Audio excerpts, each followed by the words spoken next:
Olá, turma. Eu sou a professora Nádia Matos, né? E vim conversar com vocês hoje sobre o fazer docente, né? Então, o fazer docente, ele trata, né, da construção, né, da identidade, né, da carreira desse professor, né? Que assim, ele tem uma função em qualquer época da vida, né? No magistério, de uma atividade assim desafiadora, né, que gira em torno de muitas mudanças que ocorrem ao longo dos anos e que a nossa experiência nos ajuda então a dar continuidade a esse processo, né, de ensino e aprendizagem. Tendo em vista, né, hoje em dia a questão da pandemia, o quanto que nós tivemos que aprender para poder continuar no magistério. Nós tivemos muitos professores que tiveram vontade de abandonar, tivemos professores que se negaram, né, no entanto, em ministrar essas aulas através da tecnologia, né, mas que tudo isso eu acredito que tenha sido superado pela grande maioria, porque na verdade nós nos ajudamos mutuamente. Foi isso que aconteceu, foi um compartilhar, né, de aprendizagem, de sugestão, enfim, nós nos unimos, né, nesse momento de dificuldade em que muitos colegas não tinham condição, né, de estar utilizando a tecnologia porque não era da sua prática, a prática era muito mais presencial e muito mais também tradicional, né? E que nós, né, graças a Deus, eu acho que a grande maioria conseguiu superar, conseguiu entender, conseguiu dar suas aulas, conseguiu continuar, né, a sua carreira, né, no magistério dentro dessa função da pandemia. Então é enorme a responsabilidade desse professor de formar pessoas para o mundo de hoje. Então, o que é que a gente vai falar de um professor do século XXI? Né? Que ele precisa ter uma boa comunicação, né? Uma troca, como eu estou falando para vocês, a troca não é só entre o professor e o aluno, mas entre o professor e o professor. Esse relacionamento entre os professores ajuda muito, porque muitas vezes, né, o colega ele tem uma prática, ele vivenciou uma prática, ele passa isso para a gente. E a gente passa, então, a ter uma experiência ali a mais, né, para fazer uma tentativa, para melhorar as nossas aulas, né? E, na verdade, investir nessa boa comunicação é uma forma também de você alimentar, né, não só a amizade, mas também conhecimento na sua área de trabalho. Né? A criatividade, por exemplo, dizem que todo professor é criativo. A gente espera que sim, né? Mas se você aceitar, pelo menos trabalhar, né, a criatividade de uma forma sem preconceitos, né? Por exemplo, aceitar o lúdico, aceitar a dramatização, aceitar que o seu aluno cante, né? Eu já deixei meus alunos cantarem durante a aula porque eu vi que eles tinham essa necessidade de cantar. Naquele momento eles queriam cantar, eu vi a turma cantar, eles estavam a fim de cantar. Então deixei aquilo ali acontecer, deixei cantar, e depois que eles acabaram de cantar, né, que era justamente uma música, né, que todos estavam gostando muito na época, eu comecei uma aula, enfim, ali, improvisada, mas que aproveitando ali o contexto, o interesse e o estímulo do aluno. Então, aí eu tive que ter a tal da criatividade para conseguir, então, ali despertar ali, né, uma disposição ali para o aluno continuar, né, trabalhando na minha aula e prestando atenção naquilo que eu estava falando, que eu estava tentando inserir no contexto da música, né? Então são questões relevantes, né? De se identificar as outras gerações, porque nada vai ser como a minha formação, né? Como a sua formação, porque daqui a pouco a sua formação ela já está exigindo, né? é, uma nova roupagem. Então, você já tem que se atualizar, você já tem que aceitar esse conhecimento, você já tem que aceitar essa forma, né, mais criativa de trabalhar, ter um pensamento crítico, né, com relação às redes sociais, à internet, é, colocar de forma, né, diante da sua turma, né, essa imensidão de opiniões. Eu acho que a gente tem que educar o nosso aluno, né, para essa capacidade de analisar também as informações, né, e estruturar a própria opinião.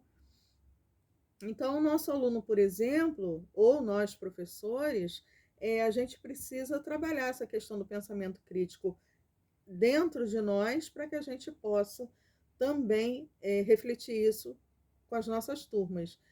Com relação à internet, com relação às mídias, né, é a nossa opinião, a opinião dos outros, a gente tem que respeitar. A gente precisa respeitar. A gente não vai na internet para discutir com as pessoas. Você não tem uma rede de relacionamentos aí sociais aí, né, na internet, partindo de uma opinião radical. Então eu não posso ser radical e eu tenho que fazer com que o meu aluno compreenda que fazer escolhas é um direito do outro também. Então, o professor tem que ter realmente esse pensamento crítico, essa criatividade, né? Essa boa comunicação com a turma, essa capacidade de lidar com as tecnologias, porque hoje em dia todo mundo tem um celular, hoje em dia os alunos estão com o celular na mão. Então, assim, a proibição com relação ao celular não é, como é que eu vou dizer para vocês?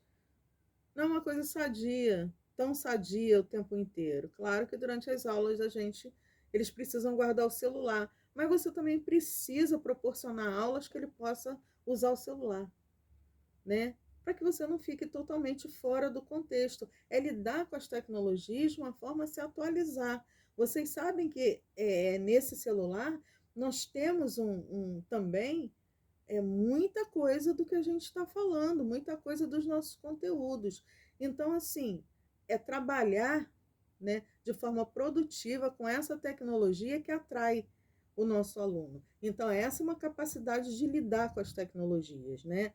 A empatia, né, que é uma das grandes habilidades, né, do professor do século XXI, que vem trazendo para nós, assim, no mundo corporativo e acadêmico, a colaboração, né, entre não só o professor e o professor, mas também o professor-aluno, onde o professor procura facilitar de alguma forma, né, esse desafio, né, de perceber, né, a existência de uma aula e se adequar, né, a essa abordagem às,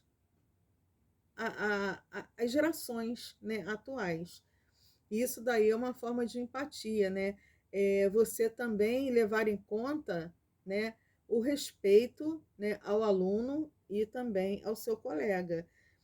A liderança é uma forma de você direcionar a sua turma com diferentes perfis.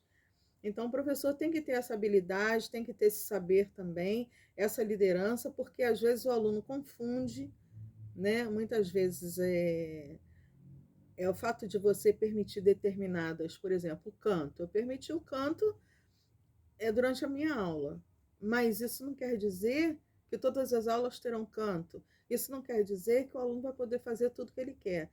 Não, a gente abriu mão daquele momento ali, mas trouxe esse canto, essa música, eu quero dizer, para a reflexão, para o conteúdo, né?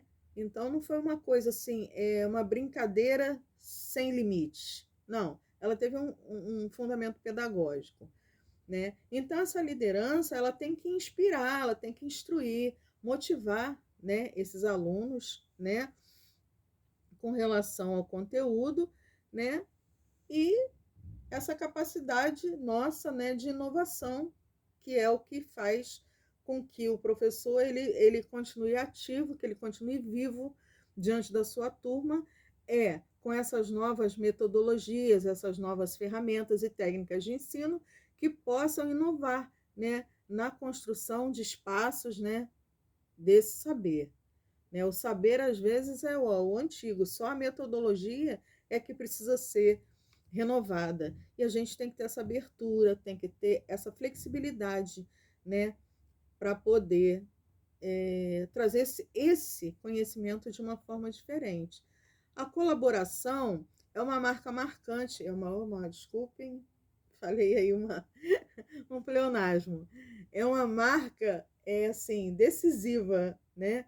A colaboração é uma marca decisiva no nosso compartilhamento, né? Nas redes sociais, e também pessoalmente, né? Trazendo, então, a questão dos jogos pedagógicos, que trazem muito essa questão colaborativa, né? Inclusive a palavra colaboração, cooperação, é a palavra do século. Não só para quem estuda, mas para quem trabalha, né?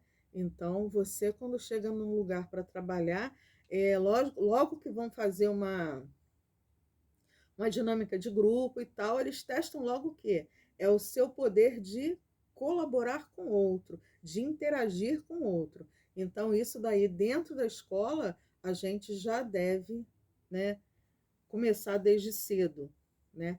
Essa colaboração, essa estar com o outro, é ajudar, né? É estar interagindo e aprendendo junto. Então, isso daí é fundamental.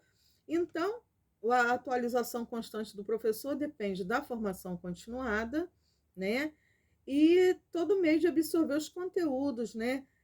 Cursos, palestras, seminários, congressos, é não parar, é estar se atualizando constantemente com o material didático, com tudo que a gente possa aprender, né? Para a BNCC, né, é importante que o professor estimule a participação do aluno nas reflexões e discussões, né? Além de utilizar o material impresso e também o recurso tecnológico. Através da BNCC, né, ainda se emprega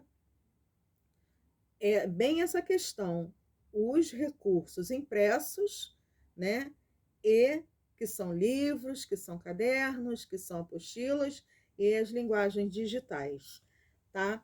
Então, considerar os alunos como protagonistas, né, do seu processo, né, do processo de ensino-aprendizagem. Então, essa é a nossa missão, esse é o saber docente mais importante na nossa didática, é continuar sempre se atualizando, né, e compartilhando o nosso saber, tá ok? Então, meu grande abraço e até a próxima.